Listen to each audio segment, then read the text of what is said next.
Pues tenemos ya con nosotros a Itzi y Maite, que son misioneras de Hatari, que habéis estado durante varios meses en Perú. Bueno, Itzi, cuéntanos, ¿cuántos meses y en qué zona habéis estado? Eso es, pues llegamos en febrero, a mitad de febrero, y nos volvimos a finales de julio, o sea que hemos llegado hace un mes más o menos, y hemos estado en Noventeni, que está en la selva central de Perú, en un internado de niños nativos, acompañando al padre Alfonso y a Paulita.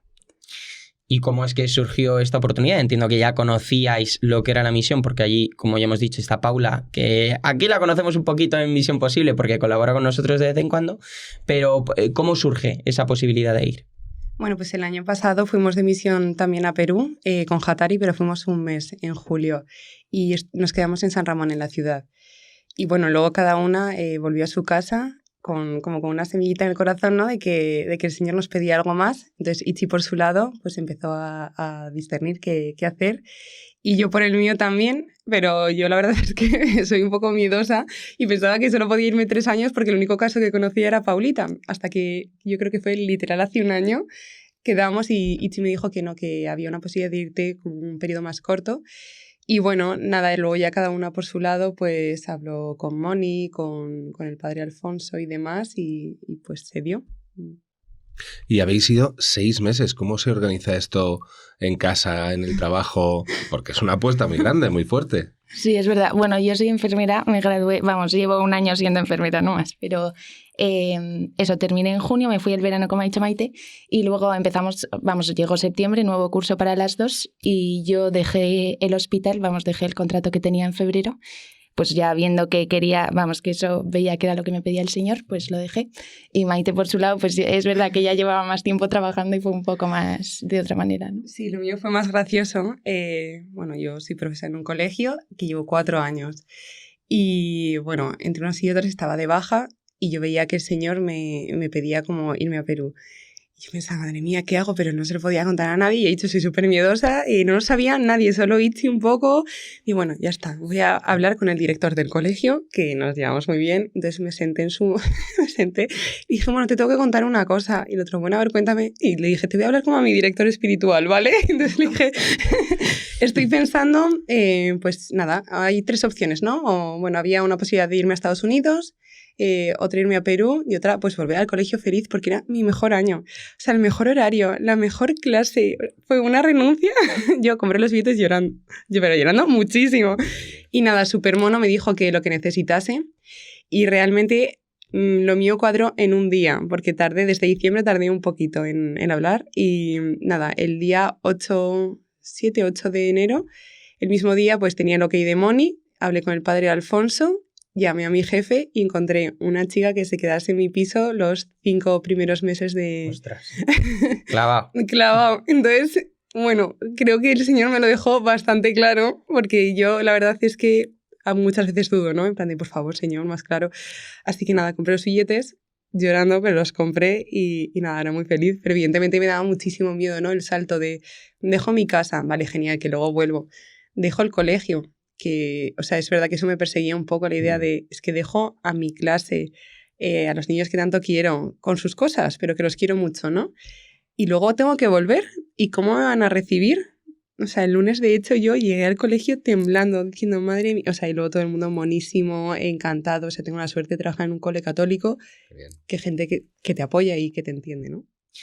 Bueno, para los que estáis escuchando Moni y no entendéis, Mónica Marín es la que ha creado toda esta locura de Hatari y pues la que va guiando a todas las personas que se van a estas experiencias de misión. Claro, estáis hablando mucho de que ha sido una llamada del Señor, que os habéis sentido llamadas a hacer esto, porque hay mucha diferencia cuando uno se va, ¿no? 15 días o un mes, que a lo mejor todo el mundo puede estar llamado a hacer eso en verano, pero ya cuando uno empieza a superar cierta barrera de meses y tiempo, ya creéis que entonces es necesario un poquito más de llamada, ¿no? Bueno, sí, es verdad. Yo en verano estuve 2 meses porque, bueno, pensaba que ya iba a ser mi último verano como estudiante, entonces aproveché y dije, venga, pues todo. Y pues no sé, luego, o sea, pues al final has visto cómo te quiere el Señor en un sitio y no sé cómo lo has descubierto allí, ¿no? Y pues simplemente, o sea, yo es verdad que lo veo como un llamado, pero también como un regalo que me quiere hacer Dios en este momento y luego veremos si me sigue regalando como el camino hacia allá o hacia otro sitio, ¿no? Hablaba Moni el otro día en un mensaje que nos mandaba de un camino, ¿no? Con etapas, pues como el Camino de Santiago. Entonces, pues esta etapa ha sido esto y veremos cómo hacia dónde va yendo el camino, ¿no? Pero sí, pues en verano vimos cómo el Señor nos quería y pues todo lo que nos quería regalar allí, ¿no? A través de la naturaleza yo también vi mucho como pues la belleza de la creación y cómo nos quiere el Señor y todo lo que nos regala. Y pues ahora en la residencia en la que estábamos, a través de los niños, de Paulita también, cómo nos ha cuidado, de la gente que vive en la residencia. No, nosotras, por ejemplo, es que nos contaban el otro día, fuimos catequistas de un grupo de la residencia, ¿no? Se dividen en cursos igual que en un colegio y éramos catequistas de uno de los grupos. Y ahora que nos íbamos, pues quedaba un poco tambaleando quién se iba a encargar de esos niños siendo catequista y todo. Y se queda una de las trabajadoras de la residencia, ¿no? Entonces, como el Señor va suscitando también a los sitios a los que vamos, como el seguir cuidando a esos niños y, no sé, como pues otras llamadas, ¿no? Dentro de todo eso.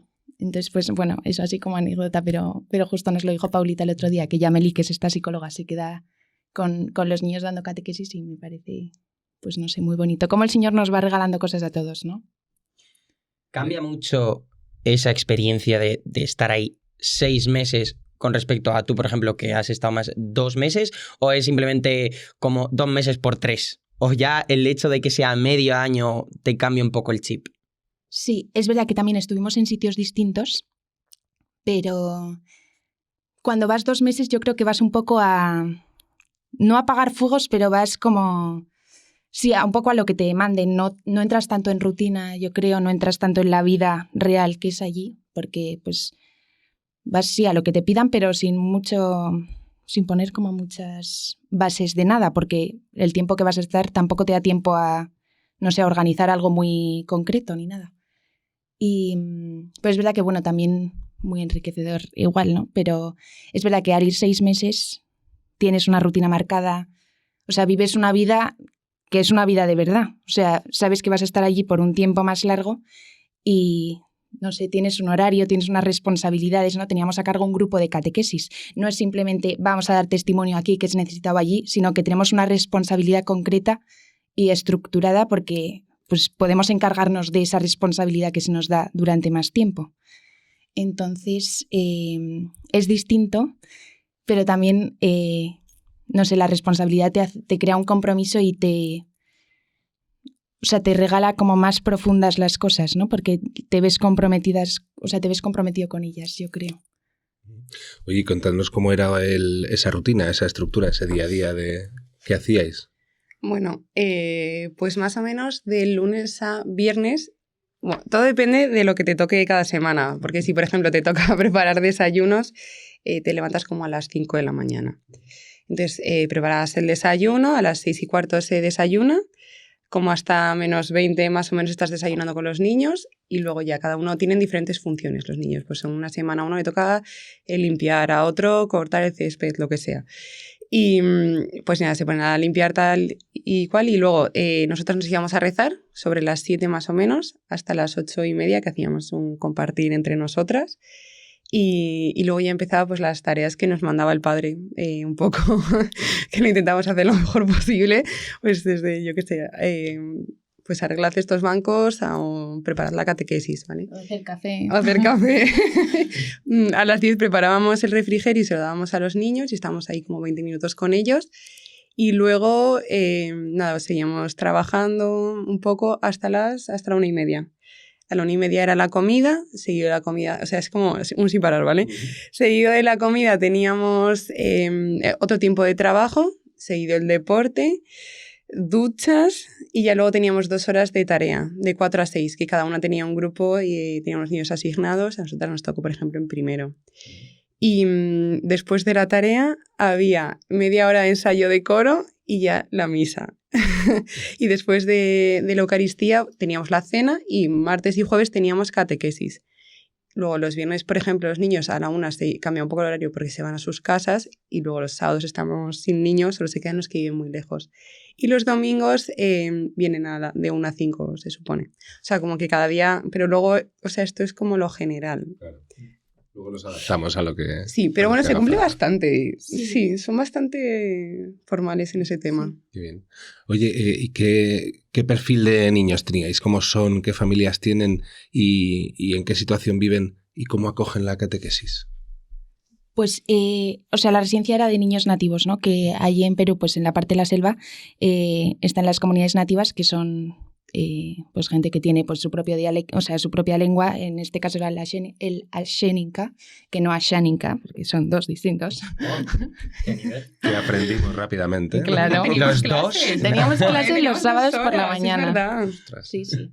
Pero eso, entonces viven en sus comunidades y la residencia en la que estamos nosotros estaba en un centro poblado y o sea, era para que pudiesen venir los niños, dormir y no tener que estar andando, yendo y viniendo a sus Perdón, comunidades sí, que están... porque son de secundaria. En sus comunidades sí que tienen primaria. Ah, vale. Eso es. Entonces venían a Oventeni, que es el lugar en el que estamos nosotros, o sea, la iglesia y la residencia, que va un poco en pack. Y eso, como sus comunidades están pues entre 2 horas andando y 8, más o menos, se quedan a dormir en la residencia de lunes a viernes. Algunos los fines de semana sí están muy lejos, pero eso. Entonces, pues nada, son niños que vienen de o sea, son niños que vienen de familias pues desestructuradas en general. Es verdad que allí, claro, el concepto de familia, en general, la cultura es distinta. Entonces, hay muchos conceptos que son distintos a los que nosotros tenemos aquí. Pero, pues al final, como un niño cualquiera, o sea, con necesidad de amor y que, o sea, sí, que están para dar amor y recibir amor, ¿no? Y eso yo como que, no sé, lo he sentido mucho. Yo cuando hablaba con mis amigas les decía que lo que más me estaba gustando era ser madre. Porque... Niños de secundaria, me habéis dicho. Sí. ¿Y qué edades? De 12, bueno, es que es un poco diferente ahí la ley. Pueden entrar hasta 3 años más mayores de lo que corresponde. Entonces teníamos en primero, lo que se supone que es primero de la ESO, niños de 15 años. Claro, Pero a lo mejor esos niños de 15 años, uno en concreto, es que no sabía leer. claro. Yeah. O sea, porque ellos tienen sus colegios en las comunidades, pero bueno, de aquella manera también se supone que hablan muy bien castellano. Pero bueno, luego todos no hablan tanto castellano, ¿no? Y bueno, pues sí, son niños muy afectivos. Yo se lo diría. Eso sí que en comparación con los europeos, las familias, o sea, al final no es lo mismo. O sea, es que nosotros pensamos en Perú y pensamos como una realidad, pero la realidad de la selva es completamente diferente. Entonces, son familias, como ha dicho Itzi, desestructuradas y a nivel cultural no son nada afectivas. A mí me llama muchísimo la atención de llevo una semana sin ver a mi hijo, viene... O sea, le veo el viernes cuando le recojo en el colegio, oye, que nadie le da un abrazo. Que nadie o sea, y que la madre, había una en concreto que le decía, despídete las españolas. Y venía la niña y nos daba un abrazo. Y yo, señora, pero, o sea, una semana sin ver a tu hija, o 2, o 3, o meses. Y luego también con los bebés. O sea, llevan a los bebés en su mantita, tal. No, o sea, no juegan con ellos. No, o sea, porque claro, no... Porque nadie les ha enseñado, porque su cultura es completamente diferente y no quiere decir que la nuestra sea mejor, ni muchísimo menos, ¿no? Pero sí que luego las madres les decías, ay, ¿puedo cargar a tu bebé? Y enseguida, pues nada, lo subes, lo bajas, tal. Nos encantaban los bebés, la verdad. Pero sí, o sea, son todos esos niños muy cercanos. Al principio muy tímidos. Las niñas les encanta taparse la cara con el pelo. O sea, no les ves la cara, te miran y se ríen, no hacen otra cosa. Y ya luego... se van acercando un poco, otro poco, y luego ya están todo el día encima. Ya no te las puedes quitar. Desde las 6 de la mañana hasta las 9 de la noche, que era cuando nos íbamos a dormir. ¿Y cómo es la fe de los niños y de sus familias en un contexto tan complicado en el que viven a lo mejor muy lejos de las parroquias o de las iglesias más cercanas? ¿Cómo es la fe de esa gente y qué os ha llamado más la atención, para bien? Pues... mira, justo lo pensaba ayer, yo creo que aquí ponemos mucho, o sea, como sociedad ponemos mucho más en duda a Dios que allí. O sea, allí se da mucho más por hecho cuando hablas de Dios que Dios existe. O sea, como que la existencia de Dios no es algo que se ponga en duda. O yo no he visto tanto esto. O sea, como que aquí con todas las, pues no sé, con las nuevas tendencias o la modernidad, no sé, pero se pone mucho más en duda a Dios. Allí como que lo dan mucho más por hecho, aunque luego a nivel de practicar o a nivel de vivir igual no hagan lo que nosotros pensamos que es correcto, ¿no? Pero no se pone en duda a Dios. Y nosotros cuando hablábamos en catequesis con los niños, es verdad que aunque las cosas abstractas las entienden un poco menos que nosotros, ¿no? Por ejemplo, cuando les pedíamos escribir cosas de Dios o les hacíamos preguntas de fe, cuando veías las respuestas, jolín, pues te emociona porque dices, no han tenido igual la suerte de tener la educación de fe que he tenido yo aquí, o sea, porque las posibilidades no son las mismas, evidentemente, pero no sé, como que hablan muy con la certeza de que Dios existe, ¿no? Y yo, por ejemplo, me emocionaba mucho. No todos han hecho la comunión, ni están bautizados, ni han recibido los sacramentos, claro. Pero hay una niña que está en quinto, que ya es de las mayores, que se llama Eliana, y sí que ha hecho la comunión, ¿no? Y se confiesan con el padre les deja muy claro, oye, chicos, que vais a recibir a Jesús, venir a confesaros conmigo y luego ya le recibimos bien, ¿no? Pero Eliana, que es de las mayores, a mí me emocionaba cuando iba a comulgar, porque decía, jolín, es que Jesús, es que te quieres hacer presente en ellos, ¿sabes? Y quieres estar con ellos y quieres que te reciban. Y Eliana, no, como que son muy conscientes, yo creo, de que eso es Jesús y no lo ponen en duda, ¿sabes? Aunque no entiendan muchas cosas, como que la certeza de que Jesús existe, o sea, de que Dios existe, no la ponen en duda, yo creo, ¿sabes? Aunque luego tengan sus creencias, o no sé, las comunidades tienen algunas cosas así de creencias, pero bueno, sí. Maite, ¿algún ejemplo concreto que te haya llamado la atención, pues en alguna misa, en alguna adoración o algún testimonio de una persona que hayas dicho, ostras, esto no me lo esperaba en cuanto a la fe de la gente de allí?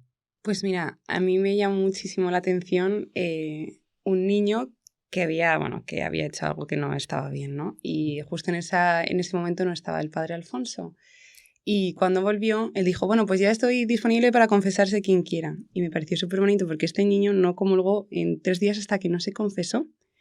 O sea, y la conciencia de pecado, ¿no? De, joder, muchísimas veces yo no soy consciente y comulgo. O sí, eso y comulgo.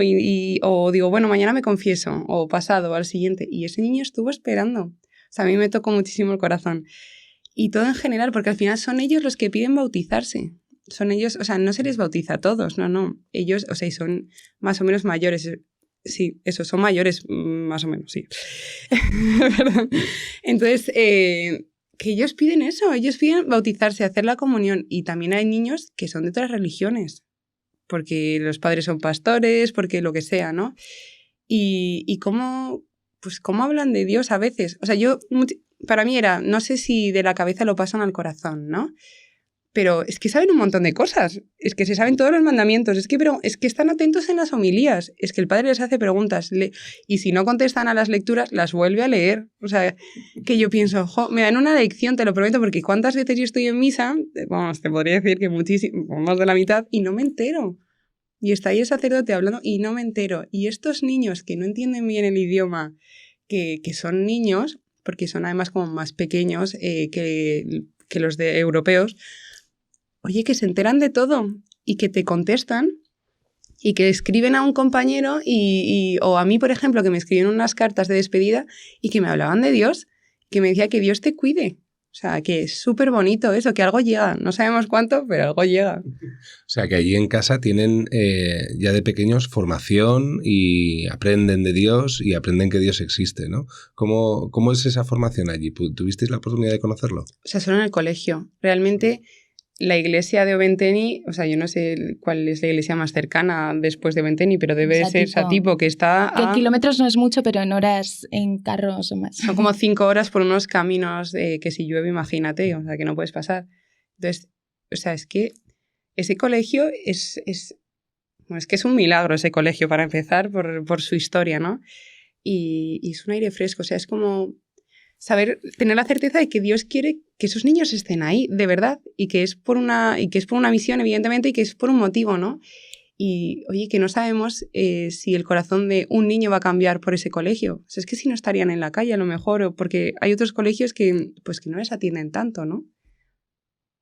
Ok. Sí. En 6 meses dan para mucho, y entiendo que dan para tener momentos en los que estás de subidón, misión a tope, y momentos un poquillo de bajón. ¿Cómo se vive eso? Pues es verdad, no somos ninguna así especialmente de bajón, o sea, de bajones, pero hemos tenido nuestros momentillos. Pero yo creo que Y a mí en verano también me pasó, o sea, cuando estuve los 2 meses anteriores, también me pasó de en la misión ver mucho o sea, mi miseria, mi debilidad, mis inseguridades, ¿no? Y que me salgan cosas que normalmente, pues en Madrid, en mi vida normal, no me doy cuenta de ellas. Pues porque, no sé, estoy más despistada. Es verdad que allí como que tienes el foco más centrado porque tienes una vida de oración, un horario, una rutina, ¿no? Pero o sea, como que pese a eso, sé que Dios quiere trabajar con ellas y por eso me las muestra, ¿no? No es para echarme para abajo, sino, oye, hay esto, pero quiero trabajar contigo con esto y pues mejorarlo y sacar, no sé, sacarlo mejor, o sea, tu mejor yo, ¿no? Pero es verdad que sí, que con, no sé, muchos momentos de alegría, pero algún bajoncillo también. O sea, hablando, también, o sea, a mí me cuesta muchísimo mostrar la debilidad, o sea, la verdad. Y entonces, pues también hacerte pequeñita, ¿no? Y decir, jo, chicas, pues mira, estoy fatal. O sea, llevo un día horrible porque, yo qué sé, porque he preparado el desayuno y se me ha quemado y ya pues se me ha torcido todo el día, ¿no? Porque he hecho de menos a mi familia sí, o mi vida, ¿no? Y yo creo que también es importante ser sinceros porque luego cuando lo dices, ¿sabes? Pones verdad en la mentira. Vale, a ver. O sea, Perú ha sido horrible. No, ha habido días y momentos concretos. O sea, ¿ha sido todo perfecto? Pues tampoco. O sea, hay que poner verdad. Entonces, y apoyarse, ¿no? Y mucha capilla también, mucho apoyarse en el Señor y vivirlo con Él. Porque al final es el que te da la fuerza. En un tiempo en el que gente de vuestra edad a lo mejor es más típico que se vaya de Erasmus o un año a Australia o a Estados Unidos, me gustaría que pusieseis en valor esto de una experiencia de misión larga. ¿Por qué esto es mejor? A ver, sé lo que vais a decir, pero bueno, quiero oírlo de vuestras palabras. ¿Por qué esto es mejor que un Erasmus o irte a aprender inglés a Estados Unidos? Pues, o sea, en la misión como que los cimientos los pones, bueno, o lo que intentamos es poner los cimientos muy sólidos, ¿no? Y que vamos a lo que vamos, pero que el Señor es lo importante, la oración es lo que nos va a sostener y que al final sin todo eso nada vale, ¿no? Y no sé. Yo he estado de Erasmus y puedo compararlo. Yeah. O sea, al final, bueno, claro, obvio, es otra época de tu vida, no, o sea, yo me fui hace muchísimos años de Erasmus, ¿no?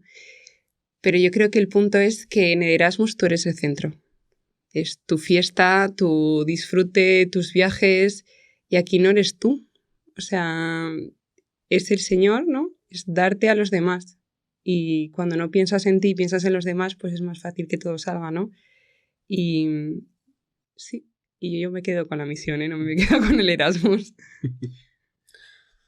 Bueno, y es verdad, por ejemplo, como vivíamos o sea, yo lo veo como vivimos en la propia misión, ¿no? Vivíamos en la residencia, vivíamos con los niños y era abrir la puerta de nuestra habitación. Eso sí. Y que fuese, o sea, el servicio estaba a la puerta de nuestra habitación y ni siquiera porque dormíamos la una con la otra, entonces el servicio también estaba en la habitación. Maite me tendía la ropa, una la doblaba, Sí. pero o sea, de los chicos nos separaba la puerta de nuestra habitación, ¿no? Y era como, o sea, qué bonito que no quiero guardarme nada para mi Señor, ¿no? Por ejemplo, en los baños teníamos todos los baños uno detrás de otro, ¿no? Y había un momento que estaban las niñas quitándome las sandalias por debajo de la puerta del baño. Y yo, es que no puedo ir ni al baño tranquila algunos días. Pero lo bonito, o sea, y luego con nuestro tiempo de oración, nuestro tiempo para el Señor, ¿no? Pero que qué bien que o sea, que el servicio está a una puerta de distancia y el otro día lo hablaba con un sacerdote y es que en nuestra casa también, solo que solamente hay que tener conciencia de ello, ¿sabes? Pero como que sí, a mí eso sí, Te lo hacía más fácil. Sí. Quiero un último mensaje ya de las dos, muy cortito, animar a los jóvenes a vivir experiencias de misión. ¿Por qué? Pues chicos, porque, no sé, Dios nos quiere regalar muchas cosas y solo tenemos que estar abiertos a cogerla, ¿no? Y servir a los demás también es un regalo que nos hace Dios a nosotros y sí, y que trabaja con nosotros todo el rato, entonces pues que en la misión también. Porque te cambia el corazón, de algún modo te abre la mente, o sea, te hace ver otras culturas, te hace ver la belleza de la Iglesia Católica en otros sitios, que muchas veces nos quedamos con el cura de mi pueblo o mi parroquia, ¿no? Y que la realidad es muy diferente. A mí eso me ayuda muchísimo y cuando tengo mínima duda de algo pienso en el Padre Alfonso, que ha entrado en su vida y que está en mitad de la nada y que a los ojos del mundo es un perdedor. O yo, es la crisis de no sé qué que me lleva a la selva de Perú, ¿no? Y yo, pues no, es una llamada al servicio, es una llamada a querer, es una llamada a querer a Jesucristo y a seguirle. Pues muchas gracias, Itzi y Maite, 2 jóvenes de Hatari que han estado en una larga experiencia de misión de 6 meses en Perú. Muchas gracias por este ratito con nosotros y ya os dejamos libres, que os tenéis que ir al trabajo a tope. A vosotros, gracias. Un abrazo.